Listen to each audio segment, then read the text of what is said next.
Bom dia, pessoal, novamente aqui, ramo de obra. Já viu falar em sumidor? Sumidor que retém a água para o solo. Eu já fiz um bocado de sumidor, mas nunca com a manta bidim. Vou mostrar aqui um sumidor. Aqui em Natal é diferente, as tecnologias aqui chega mais ligeiro, né? Aqui no interior, no Rio Grande do Norte.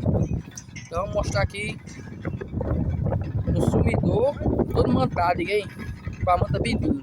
Com certeza a areia tem mais dificuldade ou não passa nada nessa manta, que é um sumidor das casas. Essas casinhas, ela é composta por uma fossa séptica e um sumidor. Aqui é a casa vizinha, são duas casinhas, ó. São duas casinhas.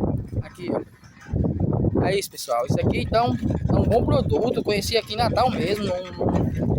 Não gosto de dizer que eu já conhecia. Não conhecia esse produto. Eu conheci aqui em Natal mesmo. Então, é um bom produto mesmo para o consumidor. Então é isso, pessoal. Vamos de obra.